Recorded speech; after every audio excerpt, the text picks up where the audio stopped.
ये जीव सारी उम्र तरसता रहता है।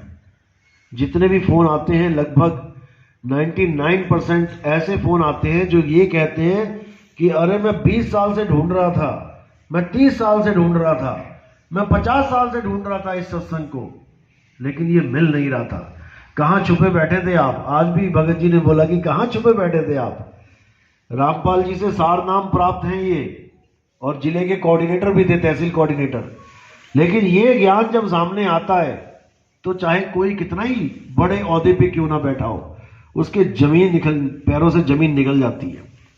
क्योंकि ये मूल ज्ञान ऐसा ही ज्ञान है जिसको सुनने मात्र से ऐसे रोंगटे खड़े हो जाते हैं कि पता नहीं ये मेरे लिए ही बोला जा रहा है। सारा ज्ञान आपके अंदर ये समा जाता है और ये आत्मा तक समाता है। ये ऐसा ज्ञान है, एक बार इस रंग में जो रंग जाता है फिर उसे और कोई रंग नहीं चढ़ता। तो इसीलिए ये मूल ज्ञान बहुत बहुत ज्यादा दिव्य ज्ञान है। ये मत समझो कि तुम एक आम जीव हो कि हाँ कोई YouTube पे चैनल सुन लिया, हाँ मैंने सुन लिया। अरे इस ज्ञान को सुनने के लिए बड़े बड़े ऋषि मुनि सारी उम्र भटकते रहे, लेकिन उनको ना मिला। महात्मा बुद्ध जैसे कितने गुरु धारण कर लिए, कितने छोड़ दिए, उन तक को यह सत्संग नहीं मिला जिसको आधी दुनिया पूज रही है। वो भी श्वासों को पकड़ के बैठ गए अंत में, क्योंकि गुरु नहीं मिला। तो तुम्हारी किस्मत तुम सोच भी नहीं सकते कि कैसी किस्मत लिखवा के लाए हो तुम। लेकिन अगर इस ज्ञान को समझने के बाद भी विचलित हो जाओ तो याद रखना ऐसी फूटी किस्मत भी किसी और की नहीं होगी जैसी आपकी होगी। इस ज्ञान को अंतर मन तक, आत्मा तक बसा लेना है। और मैं ये नहीं कहता कि अंधविश्वास करना है, बिल्कुल नहीं। इस ज्ञान को परखो, हीरे को परखो, मारो घन इस पे, टूट जाए तो कान समझ के छोड़ देना। लेकिन इस ज्ञान का सबसे बड़ा जो गुण है वो ये है कि सामने वाला कभी इस ज्ञान को काट नहीं सकता। आप किसी भी मंच पे खड़े हो जाओ, हिंदुओं के, मुसलमानों के, सिखों के, ईसाइयों के, कहीं भी खड़े होके अगर आपने ये ज्ञान बोल दिया तो किसी की हिम्मत नहीं जो इसको काट सके। हाँ, तुम्हें गालियां जरूर देने लग जाएगा, तुम्हें गुरुद्रोही बता देगा, तुम्हें कुछ और बोल देगा, तुम्हारा विरोध करने लग जाएगा, लेकिन सत्य को काट नहीं सकता। बस इसका यही सबसे बड़ा गुण है। तो साहिब कहते हैं कि काल भगवान ने 12 पंथ चलाए, यानी 12 प्रकार की अलग अलग भक्तियां मेरे ही नाम पे इस जीव को पकड़ा दी। और अब 12 से 12 लाख हो गए, दुनिया भर के पंथ चल पड़े, अलग अलग विधियां बताने लगे, उसमें भी मिश्रित ज्ञान कर दिया, थोड़ा सा इधर से उठा लिया, थोड़ा सा उधर से उठा लिया। लेकिन साहिब कहते हैं ये 12 पंथ ये तब तक ही चलेंगे जब तक मेरा पंथ उजागर नहीं हो जाता। और ये चले, आज तक यही चल रहे थे। 12वां पंथ गरीबदास जी का पंथ था। गरीबदास जी के पंथ में भी मनमुखी जीव आए और उन्होंने सारी भक्ति को जीरो कर दिया। वो भी वही मंत्र जपने लगे जो पहले ऋषि मुनि जपते थे। तो साहिब ने बिल्कुल क्लियर बोला कि 12वें पंथ प्रकट होए उजियारा, क्योंकि वाणी भी 12वें पंथ में लिखी गई। लेकिन 13वें पंथ मिटे सकल अंधियारा। जो 13वां पंथ, जो गुप्त पंथ चला है, जब वो उजागर होगा फिर किसी को रास्ता नहीं मिलेगा छुपने का। जैसे अंधकार को सूर्य उदय हो जाने पर छुपने की जगह नहीं मिलती, कहां छुपे, वो गायब हो जाता है। इसी प्रकार 12 पंथ में जितना भी आपने अज्ञान आज तक समेटा, अपने दिमाग में भरा, ऐसी सफाई होती है कि दोबारा वो अज्ञान आपके अंदर समा नहीं सकता। इसीलिए साहिब ने बोला कि 12 पंथ काल फुरमाना, भूले जीव न जाए ठिकाना। अरे 13वें पंथ हम ही चले आए और सब पंथ मेट के एक पंथ चलाए। सारे पंथों को मेट दिया जाएगा। मेटने का मतलब ये नहीं वो खत्म हो जाएंगे, चलेंगे। जैसे आपके कॉलेज में कोई डिग्री कॉलेज खुल गया आपके गांव में, आपके शहर में, इसका मतलब ये नहीं कि 1 से लेके 12 तक स्कूल ही उड़ जाएंगे। वो रहेंगे, बच्चे पढ़ेंगे, लेकिन उनको ये पता होगा मैंने कब तक पढ़ना है, 1 से लेके 12 तक। उनको पता है कि 1 साल ही लगाना है, मैंने पहली में 1 साल लगाना, दूसरी में 1 साल लगाना, तीसरी में, क्योंकि मंजिल उनके सामने होती है। यहां पर क्या होता है, यहां पर 1 से लेके 12 तक जो बैठे हुए हैं टीचर, वो कहते हैं यही पीएचडी है, यही कॉलेज है। पहली क्लास वाला भी कह रहा है नहीं नहीं यही कॉलेज है। इसलिए उनकी दौड़ शांत हो जाती है, वो दौड़ नहीं पाते, आगे बढ़ नहीं पाते। और उनको ऐसा पाठ पढ़ा दिया जाता है कि बेटा गुरु बदल लिया तो 84 में चला जाएगा, गुरु बदल लिया तो पाप लग जाएगा। सबसे बड़ा जाल यही है इन गुरुआ लोगों का। भाई ज्ञान समझने में, आगे बढ़ने में कभी कोई पाप नहीं लगता। उस गुरु को कहो तुम अपने बच्चों को क्यों आगे बढ़ाते हो, जिस स्कूल में डाल दिया, पहला गुरु बना दिया, वहीं पे रखो ना। तो तुम अपने बच्चों को क्यों कह रहे हो कि बेटा आगे बढ़ो, गुरु बदलो, स्कूल बदलो, कॉलेज बदलो, यूनिवर्सिटी बदलो, तुम क्यों कह रहे हो? और जो कोई तुम्हारे पास पहुंच जाए तो तुम पक्का मोहर लगा देते हो उसके ऊपर कि अभी हमारा ही है, और कहीं जाएगा तो गुरुद्रोही हो जाएगा।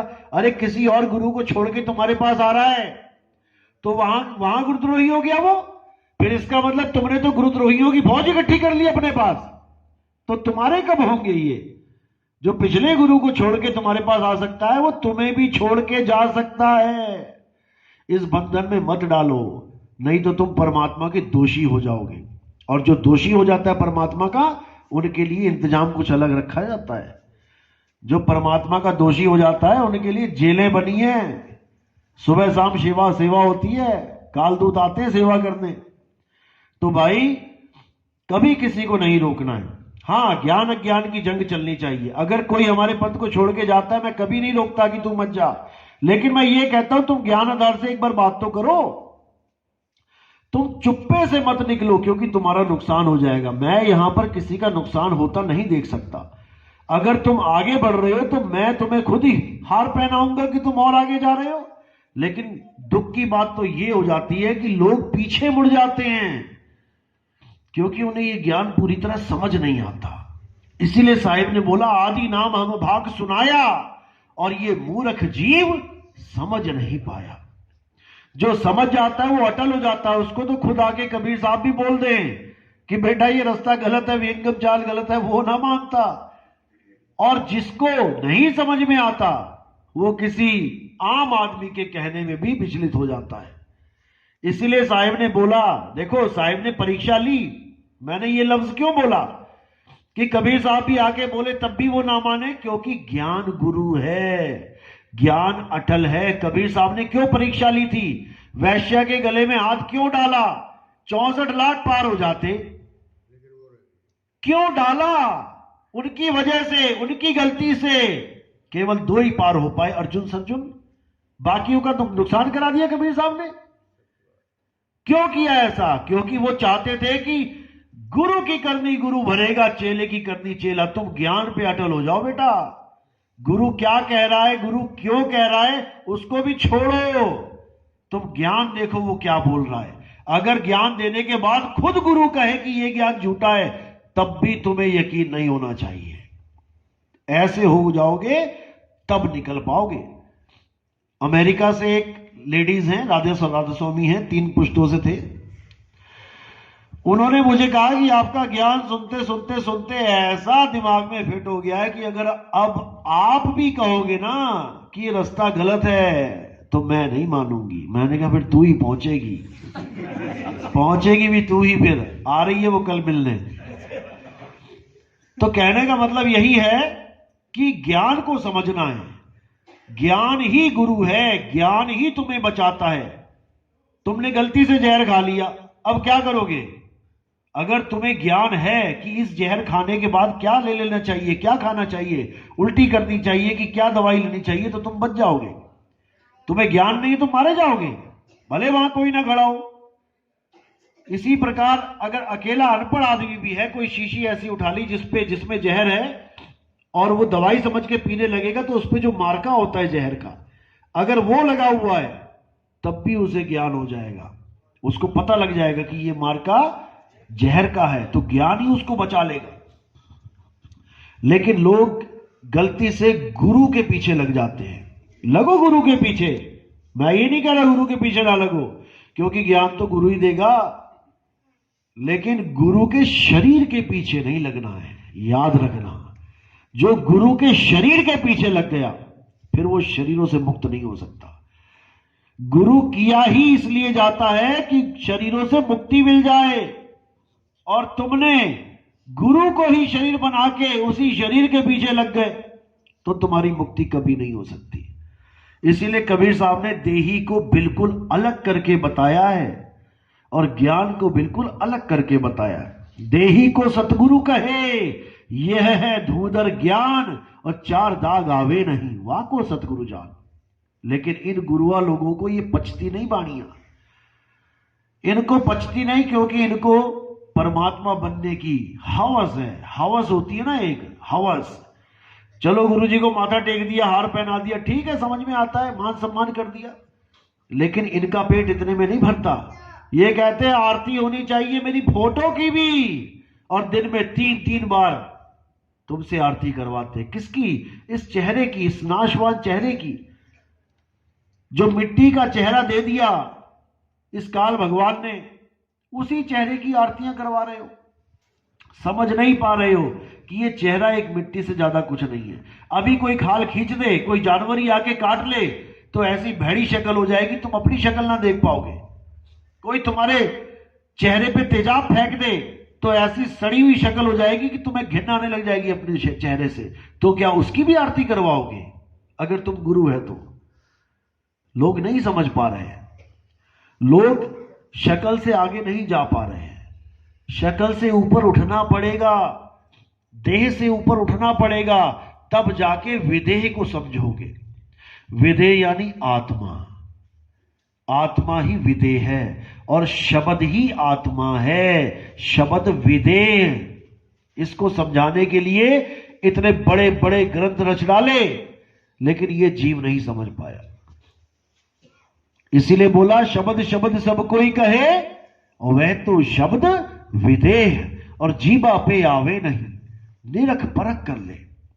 वो जीभ पे नहीं आता, ये आत्मा जीभ पे नहीं आती। इस आत्मा के द्वारा सारा ज्ञान इस दुनिया में प्रचारित होता है, लेकिन ये जीभ पे नहीं आती। इसके कारण जीभ चलती है, इसके कारण मुंह चलता है, इसके कारण सारे शब्द अक्षर निकलते हैं, लेकिन ये समझ नहीं पाता जीव कि ये मेरे ही द्वारा सारे अक्षर बनाए जा रहे हैं, और इन्हीं शब्दों में उलझ के रह जाता है। लेकिन साहिब ने इसमें भी कोई कसर नहीं छोड़ी समझाने में। साहिब कहते हैं हम हैं शब्द शब्द हम माही, शब्द से भिन्न और कछु नहीं। तो जो शब्द है वो हमारी आत्मा है, और जितने भी 52 अक्षरी शब्द हैं ये सब हमसे ही उत्पन्न हो रहे हैं, हम ही बना रहे हैं, लेकिन हमें समझ में नहीं आ रहा। तो सारा भेद शब्द का ही है। साहिब के आने का मकसद भी शब्द का ही ज्ञान देना था। शब्द शब्द बहु अंतरे, सार शब्द मत लीजिए, कहें कबीर जहां सार शब्द नहीं, दृग जीवन सो जीजे। कबीर साहब के आने से पहले भी बहुत से शब्द थे, कोई ये नहीं कि कबीर साहब ने आके शब्द का ज्ञान दिया। शब्द बहुत से थे, शुरू से अंत तक शब्द ही चल रहे थे, लेकिन कबीर साहब को इस दुनिया में आना पड़ा केवल शब्दों को खत्म करने के लिए, इन शब्दों के जापों को खत्म करने के लिए। इन्हीं शब्दों की वजह से, इन्हीं मंत्रों की वजह से हमें बार बार 184 में जाना पड़ रहा है। राम नाम हम इसलिए जपना चाहते थे कि हमें मुक्ति मिले, लेकिन राम नाम ही बंधन का कारण बन गया। इसीलिए नानक साहब ने बोला राम राम करता जग फिरे, राम ना पाया जाए। जब राम राम करता जग फिरे, राम ना पाया जाए तो फिर और क्या मिलेगा? राम राम करने से राम नहीं मिला तो और क्या मिलेगा? 84 मिलेगी, क्योंकि कहीं तो रहना पड़ेगा, कहीं तो जाना पड़ेगा। एक ऋषि था, वो भी राम राम करता था, उसने हिरण पाल लिया, हिरण पाल लिया तो उससे मोह पड़ गया। अंत समय में जाते जाते उसका ध्यान हिरण में अटक गया, और राम राम की जितनी कमाई थी वो झूठी पड़ गई, और जो अंत मता सो गता वो लागू हो गया, और उसको हिरण की जून में जाना पड़ा। तो सोचो तुमने क्या क्या पाल रखा है। तुमने कुत्ते पाल रखे हैं। अगर असली राम नहीं मिला तो फिर इसमें जाना पड़ेगा। बच्चा खाना ना खाए चलता है, कुत्ता खाना ना खाए ना, रात भर बातें चलती है, सुबह डॉक्टर के पास लेके चलेंगे इसको, क्योंकि बच्चों से भी प्यारा हो गया है कुत्ता। तो कहां सूरत फंसी है? अरे सूरत फंसी संसार में और ता से पड़ गई दूर। सूरत बाद स्थिर करो, आठों पहर हुजूर। कहां स्थिर करो? कुत्ते में, अपनी आत्मा में। लेकिन लोगों ने अज्ञानतावश दुनियावी चीजों में सूरत इकट्ठी कर रखी है।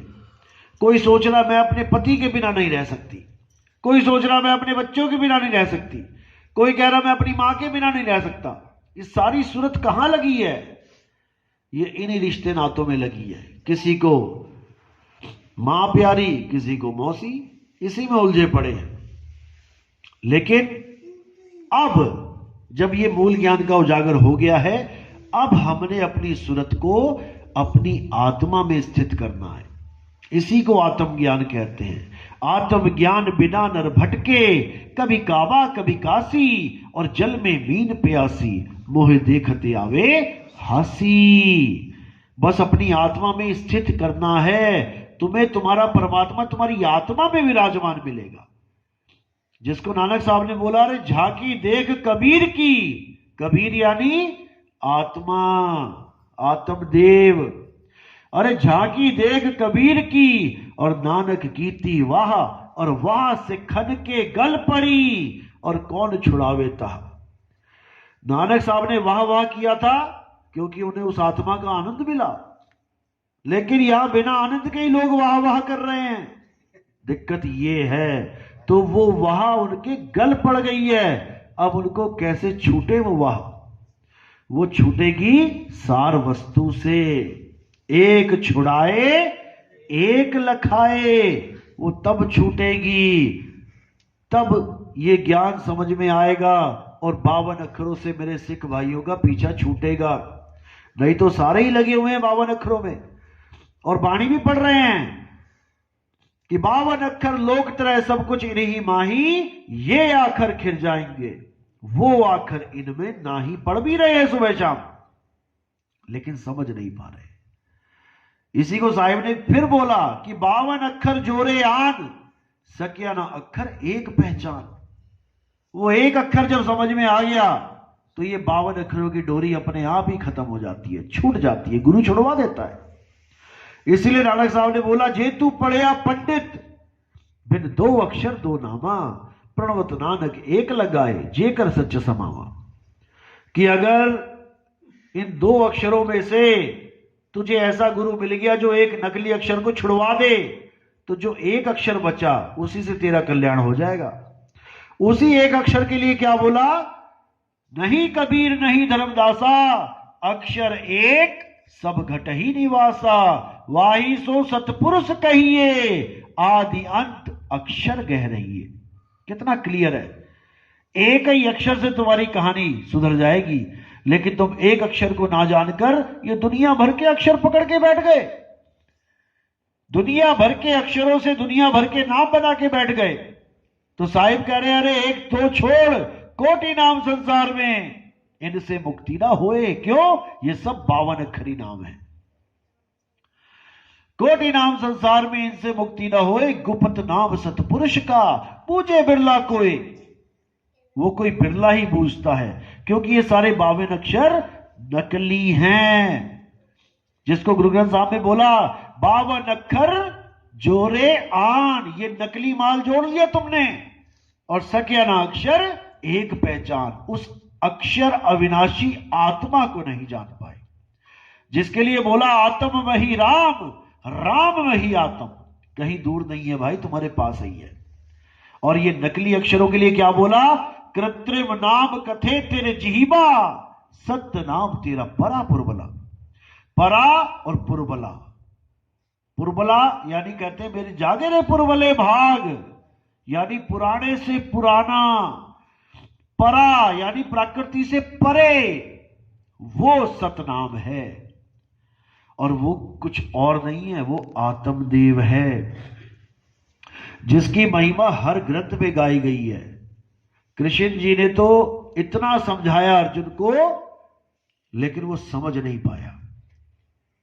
कितना समझाया, हे अर्जुन, जो आत्मा में संतुष्ट रहते हैं, जो आत्मा में रमण करते हैं, उनके लिए कोई धर्म कर्तव्य लागू ही नहीं होता। वो किसी अन्य जीव पर निर्भर भी नहीं रह जाते, वो अपने आप में स्वरूप सिद्ध हो जाते हैं। अब इससे ज्यादा क्या बोले कोई, लेकिन समझने वाले समझ ही नहीं पाए। यहां तक बोल दिया जो देवी देवताओं की पूजा करते हैं वो अधम हैं, वो मूर्ख है, अल्प बुद्धि है। अब इससे ज्यादा कोई क्या बोले। लोग समझते हैं कि हम हिंदू धर्म के खिलाफ बोल रहे हैं। अरे भाई, गीता पढ़ो, अध्याय 7 पढ़ो, उसमें यह बोला है कि देवी देवताओं की पूजा नहीं करनी है, लेकिन फिर भी यह बोला कि अगर कोई देवी देवताओं की पूजा करना चाहे तो उसके मन को स्थित भी मैं ही करता हूं। क्यों? इसी को देख देख के, इसी को दोहे को उठा उठा के लोग कह रहे हैं कि देखो बोला गया है कि मैं ही पूजा करवाता हूं देवताओं की। अरे भाई, ऐसा भाव नहीं है उसका। उसका भाव यह है कि जिसको सत्य तक अभी नहीं पहुंच पा रहा है, विवेक नहीं है, कम से कम देवी देवता को तो पूज रहा है, भले गलत कर रहा है, लेकिन भाव तो मेरे लिए है ना, चाहता तो परमात्मा को ही है। गलती से किसी और को पकड़ लिया, गलती से तुम्हारी दिल्ली से मुंबई की ट्रेन छूट गई तो तुम कुछ तो पकड़ रहे हो, रिक्शा ही पकड़ लो, चाहे थोड़ा सा आगे तो बढ़ रहे हो। तो तुम्हें पहुंचाने वाला जब मिल जाएगा तो इसको छुड़वा देगा। इसलिए 100 गलत काम करने से अच्छा एक मंदिर जाना है। क्यों नहीं जाना है? यह भी रास्ता ही है, यह भी पड़ाव ही है। यहीं से धीरे धीरे धीरे करते करते हम मंजिल तक पहुंचेंगे। इसलिए यह भी बुरा नहीं है। कोई मस्जिद जाना चाहता है, बहुत अच्छी तरह शौक से जाए, पढ़े, देखे अल्लाह ने क्या क्या फरमान किया है, अच्छी बात है, समझे। लेकिन कोई कहे कि मस्जिद जाने से, मंदिर जाने से अल्लाह मिल जाएगा, रब मिल जाएगा, नहीं मिलेगा।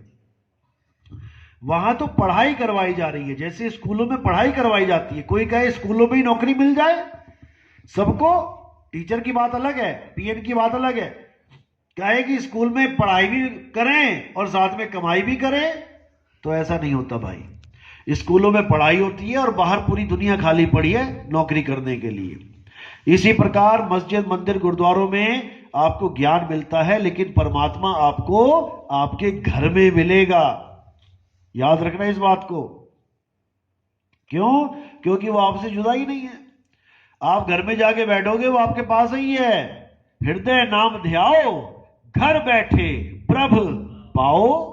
बिल्कुल क्लियर है, कहीं जाने की जरूरत नहीं है। बस अपने आत्मा को खोजना है।